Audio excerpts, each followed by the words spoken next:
There are so many people that are in toxic relationships, but they don't even realize that their relationship is toxic. I think she love me, cause I got the check on me. Won't spend it, then flex on me. Put a curse and hex on me. Scratch out my name, put the X on me. You should come check on me. Hey guys! Welcome to my channel. If you're new, my name is Destiny. And if you've seen my face before and you haven't subscribed yet, then what are you doing? So today we're doing another girl talk video, and it's funny because my tube top says Girlfluence. This girl talk video is actually a pretty serious topic because there are so many people that are in toxic relationships, but they don't even realize that their relationship is toxic. So in this video, I'm basically gonna tell you guys 5 signs that your relationship is toxic.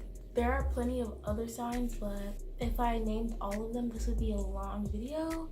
So I'm just gonna name like the 5 main ones. Number 1. One partner is putting in way more effort than the other partner. Whether one person's always paying for stuff, taking care of the other person, making sure the other person's needs are met, the other person isn't really doing anything for them, they're not treating the other person right. For example, I'm gonna use a man and a woman for this. Say the girl is always taking care of the man, always giving the man money, always buying the man stuff, always making sure he's okay, always cooking for him, cleaning for him. Meanwhile, the man isn't doing shit for the woman. She's not one of his top priorities, but he's one of her top priorities. A one-sided relationship is toxic because in a relationship, it should be even. It's called reciprocated energy. If you're putting in X amount of effort, then your partner should be putting in X amount of effort. If you find yourself doing more for your partner than he's doing for you or she's doing for you, then that's a problem. Maybe you need to have a talk with them because that's not how relationships are supposed to work. Number 2.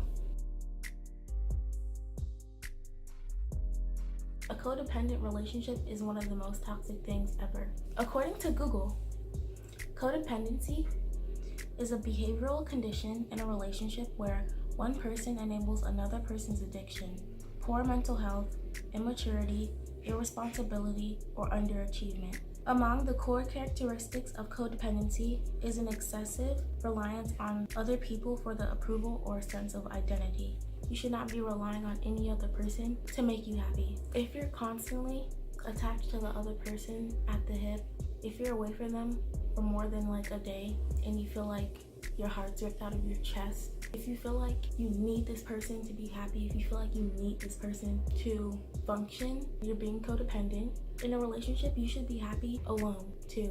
You shouldn't only be happy because of another person, if that makes sense. If you're ever separated from your partner and you feel depressed, unhappy, you hate yourself, you feel like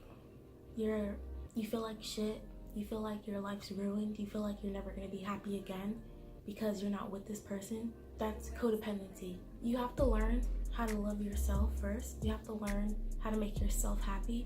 You have to learn how to fulfill your own needs. You have to be able to provide those things for yourself too. You don't have to rely on getting those things from other people. You should not feel like you're about to die when you're away from your partner for like less than 24 hours. A healthy relationship actually requires some time apart from each other. Like, even if you're living in the same household, you're not going to be attached to your partner's hip 24/7. You feel me? A healthy relationship, both people, they're happy with themselves, they're content with themselves, they know that they don't need anyone else to be happy. The person that you're dating, they should add to your happiness. They should not be the cause of your happiness. Because when that person's gone, if something happens, if you guys break up, then what? You're gonna go back to being sad and depressed all the time. If you find out that you're in a codependent relationship, or if you sense that you might be a little codependent, then that means that you need to work on yourself. And normally, codependent relationships are one-sided too. Like, one person is reliant on the other person for their happiness, and that's usually the person who ends up hurt. I'm probably gonna make up a whole entire video just about codependency because it goes really deep. Number 3. It's actually normal for couples to argue every once in a while. If you constantly find that you guys are arguing like every day, even arguing once a week is a bit much, like especially if the arguments are petty over stupid things, if you're constantly upset, if you're constantly crying, then your relationship might be a little toxic, because I don't care what nobody says, no healthy relationship involves arguing every single day. You should find yourself more happy than upset in a relationship. Even when the whole honeymoon phase wears off and you start seeing each other's flaws, and they might start aggravating you a little bit, you might start seeing things that you don't like about them, even then, you guys should not be arguing every day. There are literally people in relationships who don't do anything but argue. That's not what a relationship is supposed to be like. If you find yourself constantly crying and constantly upset over this person, then maybe it's time to end the relationship. Number 4. If it gets to the point in the relationship where your partner is literally just draining you, like you just feel tired, you just feel weak, you're getting to the point where you're just done, it's just like whatever. If they try to argue with you and you're just like, it's whatever. If you're sick of fighting, if you feel like you're just done, then your relationship is toxic, because your partner should not be draining your energy. They shouldn't be making you feel sad. They shouldn't be making you feel down. They should be uplifting you. Y'all know that feeling when you worked the whole last day and you finally get home, you just literally fall into your bed and knock out? If you feel like that after dealing with your partner, that's a problem. Number 5. If you feel like you have to watch what you say, if you feel like you can't be honest or speak your truth around your partner, then that's not a good thing. You should be able to talk to your partner about anything, about things that you don't like, about things that you do like. If they're doing something that you don't like, you should be able to tell them comfortably. If you're scared to tell your partner something, then you're scared for a reason. Whether they're low-key abusive, whether they're super blunt or mean, whatever the case may be. If you're truly comfortable with your partner, if your partner truly treats you right, and if you guys have a really close, good relationship, then you shouldn't have any problem telling them how you feel about a certain situation.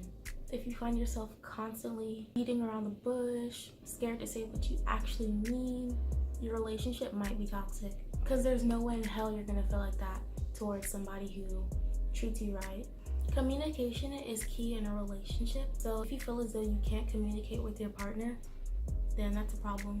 That's all I have for this girl talk video today. If you enjoyed this video or agree with anything that I said, or if I opened your eyes a little bit, or if you know someone who's in a toxic relationship, don't forget to like, comment, and subscribe to my channel. I post every week, 3 times a week. Don't forget it. Bye! Oh, that was weak. Bye!